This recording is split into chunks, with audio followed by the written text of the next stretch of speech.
One nation one elections हो सकता है हमारी कंट्री में बहुत ही जल्दी इम्प्लीमेंट। तो आखिर क्या है one nation one elections, government की प्लानिंग्स और इसके इम्प्लीमेंट होने के बाद इंडिया को फायदा होगा या नुकसान, आइए जानते हैं धोखा ब्रदर्स के साथ।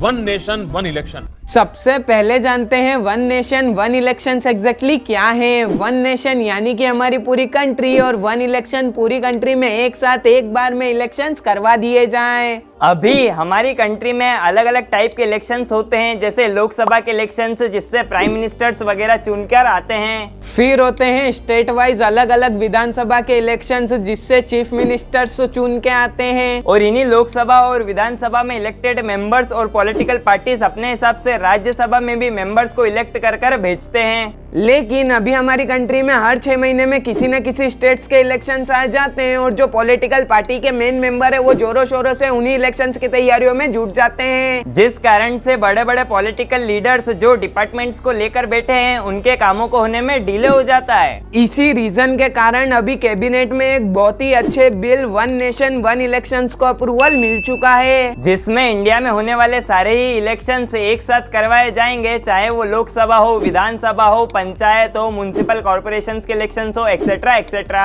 अब जानते हैं गवर्नमेंट की प्लानिंग्स के बारे में कि किस प्रकार से आखिर वन नेशन वन इलेक्शंस को इम्प्लीमेंट एंड एग्जीक्यूट करेगी। सबसे पहले गवर्नमेंट इन इलेक्शंस को 2 फेजेस के अंदर कंडक्ट करवाने के बारे में सोच रही है, जिसमें फर्स्ट फेज में लोकसभा एंड असेंबली के इलेक्शंस साइमल्टेनियसली कंडक्ट करवाए जाएंगे, और सेकेंड फेज में फर्स्ट फेज के इलेक्शंस खत्म होने के विदिन 100 डेज के अंदर लोकल जितने भी इलेक्शन है, चाहे वो पंचायत के हो, म्युनिसिपल कॉर्पोरेशंस के हो, सभी के कंडक्ट करवाए जाएंगे। लेकिन अभी ये सब चीजें ना प्लानिंग्स में है। इसका इम्प्लीमेंटेशन करने के लिए एक इम्प्लीमेंटेशन ग्रुप्स बनाए जाएंगे और पूरी कंट्री के अंदर काफी ज्यादा डिस्कशंस होंगे, उसके बाद ही कुछ भी चीजें एग्जीक्यूट हो पाएगी। और 2023 में एक कोविंद पैनल को बनाया गया था, जिनको वन नेशन वन इलेक्शंस के ऊपर एक डिटेल्ड रिपोर्ट बनाने के लिए कहा गया था, और उन्होंने कई सारे मिनिस्टर्स, जनरल पीपल्स वगैरह से डिस्कशंस करके 18,000 पेजेस की एक बहुत ही बड़ी रिपोर्ट तैयार करी है, जिसमें इलेक्शंस से रिलेटेड कई सारे इंपॉर्टेंट रिकमेंडेशन है। एक इंपॉर्टेंट रिकमेंडेशन ये भी है अपॉइंटेड डेट।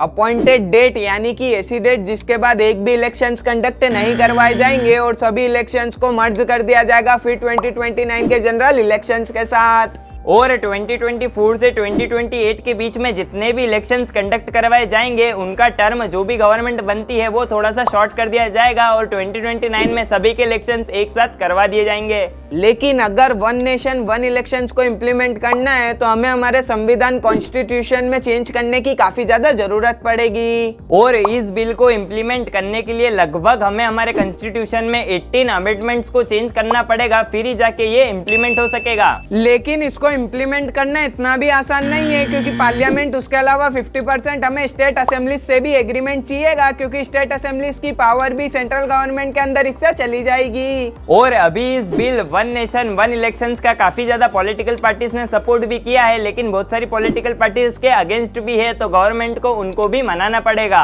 और राहुल गांधी जी ने 2024 के पूरे इलेक्शन में ही मुद्दा बनाया था, अगर इनकी गवर्नमेंट आ गई है तो ये कॉन्स्टिट्यूशन में चेंजेस तो करेंगे। और इतने सारे बेनिफिट्स के बीच में एक इम्पोर्टेंट बेनिफिट तो ये भी है कि इससे हमारी कंट्री को फाइनेंशियली काफी सपोर्ट मिलेगा, क्योंकि अभी अलग अलग होने वाले विधानसभा और लोकसभा इलेक्शंस में इलेक्शन कमीशंस और पॉलिटिकल पार्टीज को काफी ज्यादा स्पेंड करना पड़ता है। लेकिन इस बिल के इम्प्लीमेंट हो जाने के बाद अब सभी को 1 से 2 बारी खर्चा करना पड़ेगा। अब देखते हैं इस बिल के थोड़े से डिसएडवांटेजेस के बारे में। अभी स्टेट वाइज अलग अलग लोगों की अलग अलग प्रॉब्लम्स है, लेकिन अगर ये बिल इम्प्लीमेंट हो जाएगा तो नेशनल प्रॉब्लम्स के आगे स्टेट की प्रॉब्लम्स शायद हाइड हो जाएगी। और अभी हमारी कंट्री के लोगों की एक स्पेशल क्वालिटी तो है ही, वो विधानसभा और लोकसभा में कई बार अलग अलग पॉलिटिकल पार्टीज को चूज करते हैं, जिससे उनके काम बहुत ही बेटरमेंट तरीके से होते हैं। लेकिन ये बिल आने के बाद शायद उनके पास से ये फ्रीडम भी चली जाएगी। और अगर ये बिल प्रॉपरली इम्प्लीमेंट हो जाता है तो शायद स्टेट गवर्नमेंट्स की पावर कम हो जाएगी। और अभी स्टेट और सेंटर में अलग अलग गवर्नमेंट होने के कारण आपस में गवर्नमेंट के बीच में कॉम्पिटिशन रहते हैं, जिस कारण से आम जनता का तो अच्छा बेनिफिट हो जाता है। लेकिन ये बिल इम्प्लीमेंट होने के कारण शायद ये बेनिफिट्स भी आम जनता के हाथों से निकल जाएंगे। Thank you so much for watching this video. अगर आपको वीडियो पसंद आई है तो एक लाइक और सब्सक्राइब जरूर दें।